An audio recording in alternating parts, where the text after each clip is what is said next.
Thank you so much to the Patreon sponsor of this video, Yacht, and thank you to all of my patrons, including our new one, Folkbear. Their support helps make these videos possible. So I hope everyone had a good holiday, and one person or cat who certainly did was Onesie. She got a new toy here, this little fox with feathers on it, and what do cats do when you give them a brand new toy? Well, of course, they knock it into some place they cannot get it anymore. So here's her attempt to retrieve it, and there are a few really funny parts of this. She just keeps sticking her head in once, and then this is my favorite part. She's just trying to get it, and she just has no idea where it is, stuck between the cushions or something.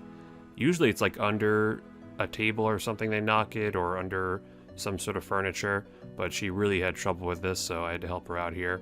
Of course, it's just right there, and there's her toy again. So I know you guys wanted to see Onesie. I didn't want to put it in the 06 videos because it wouldn't make sense if you're watching them all at once, but now that those are over, we can show Onesie, although those were super fun to make as well. But yeah, Onesie is definitely a handful. So I noticed some pretty strange things are happening recently, and this is one of them. Look at this Zammy mage. This doesn't make any sense. He's following me to mage me. He shouldn't have to move an inch because mage is a distance attack, but instead he was actually following me as if he was meleeing me to mage me. I don't remember if it's always been like that. I don't think so, and it's certainly not normal. You shouldn't have to move around to mage someone. And I tested this out with the Saradomin wizard here, and it's the same thing.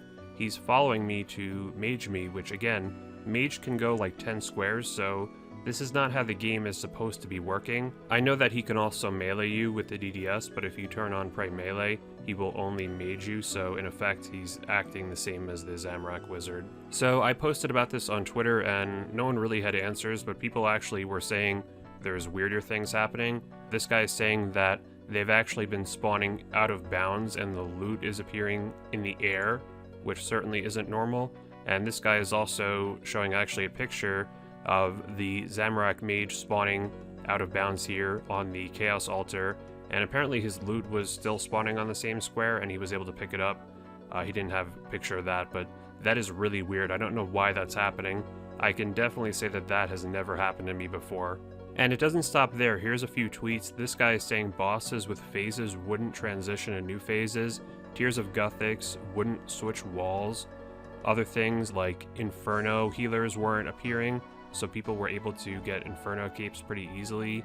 Vorkath attacks were going on too long. Really a lot of strange things. So Jagex posted that apparently these glitches were being caused by the game not having been rebooted recently, which is something that typically happens every week when there's a game update, but because there was none last week, which is fine, the game had been running for such a long time, and glitches were starting to occur, which is a very weird phenomenon.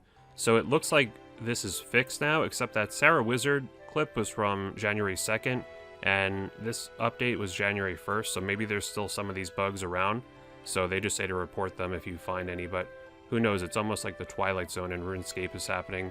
Very weird things that we never would have expected. This was definitely the same before all this, but look at this chest. Why is the buy items option on the bottom there below examine and walk here? Shouldn't it be below the buy food option? I always thought this Lumbridge chest was extremely strange with the right click options. Speaking of clue scrolls, I did complete my 300th hard clue recently. You can see you get a little message in the chat there. I think this is the best of the tier clue rewards because you always have this emote with you. The items you get from the other ones are kind of cool, but you're not really going to carry those around anymore with you, and this one is a very cool emote that you are just going to have with you everywhere you go. I never really went out of my way to go do hard clues for this goal. I pretty much all did them passively from Slayer and Dagonoth Kings, and I even gave away a lot of them when I was going for the Bloodhound before I got it, and I did a lot before they actually started tracking them as well. I have probably done closer to 400. I always say it's worth doing your clues, but sometimes they're a little bit demoralizing. This is a Rune Dragon mask from an elite clue, which is a 1 in 2050 drop. It's the old dragon model there, and it's extremely rare, but it's only worth 50 to 60k, which is pretty awful. Why can't these rewards be free to play as well? I think free to players would actually care about these and wear them as cosmetics, whereas members don't really care about cosmetics, so they are very cheap. So welcome back to the Lumbridge only RuneScape 3 Hardcore Iron Man. Just kidding, this is actually me getting the 10-year and 15-year veteran capes in RuneScape 3, which I don't really play. I never played RuneScape 3, honestly. I played a little bit of EOC when it happened, but then I kind of got bored of that pretty quickly and then didn't really play again until OSRS, but I am eligible to get this cape, which is pretty damn cool, I gotta say. It's actually the best in-slot cape for free-to-play, apparently, which is kind of a cool tidbit and has a really cool emote as well. I didn't think I was actually eligible for this cape, but it turns out I've been eligible for it for a while. For some reason, I thought that I started playing in 2005, but I actually started in 2004. I don't know how much I actually played in 2004. I don't have too many memories from the time, other than I usually couldn't get on the game because there was always a pop-up saying, do you want to allow Java to run on your computer? And I just thought that was like an ad or something, and I always exit out, and the game would like never work for me most of the time because of that. And I remember when I first logged in, for the first time actually, I do remember, I thought that every world had different stuff on it, like every world had different towns and NPCs. I didn't know that it was just servers and it's all the same thing. And I do remember my friend explaining to me that there were the same things on every world, and also I accidentally put public chat on friends and I didn't know how to change it back for like another 6 months or something. I thought my account was glitched and I kept messaging Jagex, but back then it was actually just a left click to change those. That's my 04 memories for today. Oh, and by the way, since I don't know when I'm ever going to talk about RuneScape 3 again, I still do have like a decent account on here, but I haven't played on this account since 2012 maybe. You can see my stats: level 1 divination, level 1 invention, I think that is. I don't even know, to be honest.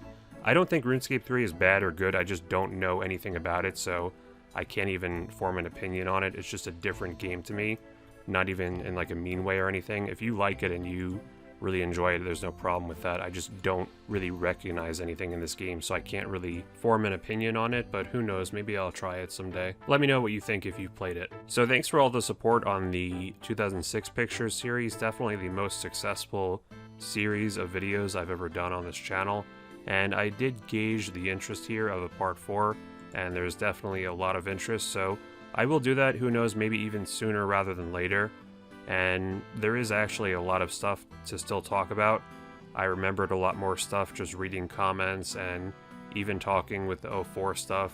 In the last clip, I'm remembering more 05 stuff, so I almost want to make them just so I'll have like those memories on a video somewhere so I can always go back to them, and you guys always seem to enjoy them as well, so I will make a video for that eventually, and maybe even a pre-EOC one. That would be really easy to make because I have a ton of videos from pre-EOC, so let me know if you guys would be interested in that as well. I still find it amazing how many people actually recognize friends from back then. You can see here that someone actually found one of their old friends from the time, and it just makes you wonder if these people still play. In the meantime, I did put these in a nice little playlist, so I'll put this link down below if you missed any of them. So speaking of those 06 videos, they certainly got me in the mood for Castle Wars, and I did play some here. And I tried playing on Friday night, and it actually was fairly popular and very fun as well. I went back on Saturday night, and it wasn't quite as big and not nearly as fun. You really need a good crowd of people to play Castle Wars. If there's not a lot of people, it's pretty easy for the opposing team to score, and honestly, it just becomes kind of boring. So you really need that big Friday night crowd to have a good time with it. So I'm going to show you guys some pretty cool defensive highlights, because for these two games I'm going to show you, I just decided to go on defense, which you really have to decide before you even play because it really depends on the gear you're going to bring. One of the great things about Castle Wars is it really makes certain items that are not normally super useful into really effective weapons. So for example, the Zamorak Godsword is really good for a quick freeze. Even with melee, it's very accurate. More accurate than Barrage on these Armadyl runners. And the Crystal Bow is very good as well because it's very fast. It's a whip speed and has a fantastic range, which you'll see a little bit later. And it can be combined very well with other weapons because of its speed, like the Elder Maul here. Just taking down this guy, no chance with that Armadyl gear against an Elder Maul and Crystal Bow. You might be wondering about the Justisar armor as well, especially on defense. Why would I bring that? The main reason, aside from the great defense, is the prayer bonus. Prayer is actually a very big commodity in Castle Wars. Back in the day, there was actually no altar in the waiting room there, and it was added a few years ago. but it's a very slow altar to restore your prayer, so you actually don't want to waste your prayer very quickly, and if you're just wearing like bandos and stuff, you're actually going to run through all that prayer very, very fast. So if you want to smite and use rigor and piety, you're going to have to use a lot of prayer. It's really good to use smite as well against these flag runners. I don't get why so few people in Castle Wars actually use smite, other than perhaps to save prayer. The Castle Wars ticket system was actually changed in OSRS, if I'm remembering correctly. It used to be 2 for a win, 1 for a tie, and 0 for a loss. Now it's 3 for a shutout win, 2 for a normal win, 2 for a tie, and 1 for a loss, so it definitely got a little bit easier. Here's why the crystal bow is great. It can actually shoot over these walls, which doesn't really make a whole lot of sense even when the door is closed. I don't know how that arrow actually gets over there, but I'll take it. And just look at how far it goes. I'm like off screen for this guy, and this arrow is just traveling a mile to hit this guy in Armadillo. He's like an ant on my screen, but the crystal bow can still reach him. Look at this ridiculous pathfinding. So this player is running directly towards me, towards the ZGS spec, and what? Not only did it not spec, but I start running backwards from her? How did that happen? Here's something I did not know, and I couldn't find any information about this, and I don't know when this was added or how long it's been here. There is a surrender option on the built-in Castle Wars cloak. That is right. Look at that surrender option. So when you're below 15% of your hit points, you can actually teleport back to the base with the cloak and it will heal you. Has that always been there, or was it recently added to OSRS? I really have no idea. Definitely hit the like button if you enjoyed this video. It really helps me out with the YouTube algorithm. Hope you guys are enjoying your 2020, but not the start of the new decade. The new decade actually starts in 2021. Make sure you're subscribed if you haven't already. We definitely have some big plans for the future. We still got that 20k sub boss mask to do. Make sure you put notifications on all with the bell while you're at it. You can join my clan chat in-game, AndrewAJT62. You can follow me on Twitter down below at AndrewAJT, and I'll follow you back if you play RS. And you can check out our Discord down below. Lastly, you can support the channel on my Patreon page with the link in the end screen. Thank you all so much for watching. Leave your thoughts in the comments, and I'll see you guys next week.